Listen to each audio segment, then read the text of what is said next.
ምድር አቀማመጥ ከተጎናጸፈው ልዩ ስነውበት ጋር ተዳምሮ ስትመለከቱት እርግጥ ነው ሐር ጎባ ያስብላል። ለዚህም ነው ሐር ማለት ከጥጥ የተሰሩ የነጭ ልብሶች የሚለብሱ ማለት ነው።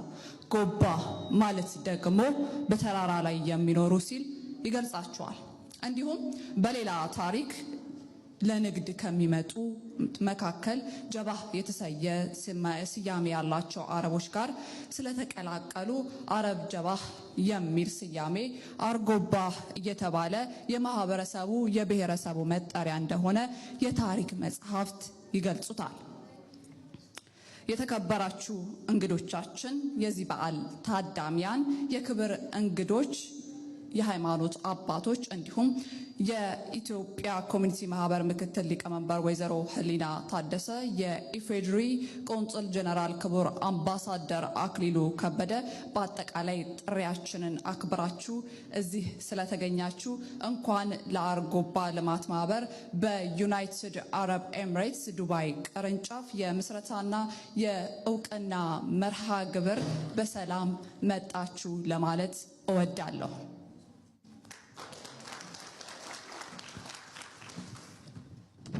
መልካም እንግዲህ በቅድሚያም የተከበራችሁ እንግዶቻችን ሁላችንም ከመቀመጫችን እንነሳና የኢትዮጵያ ብሔራዊ ህዝብ መዝሙርን በጋራ እንዘምራለን።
የአርጎባ ልማት ማህበር በ2010 እንደ አዲስ በኢትዮጵያ ተቋቁሞ የተለያዩ ማህበራዊ የሆኑ የልማት ስራዎችን በመንቀሳቀስ በተለይም በቋንቋ ማለት ተማሪዎች በአፍ መፍቻ ቋንቋቸው እንዲናገሩ እንዲማሩ ከማድረግ ረገድ እንዲሁም ሴቶች፣ ህፃናት፣ አረጋውያን፣ አካል ጉዳተኞች የሚያስፈልጓቸው የተለያዩ ድጋፎችን ከማድረግ አንጻር የተለያዩ ስራዎችን አትኩሮ ይሰራል።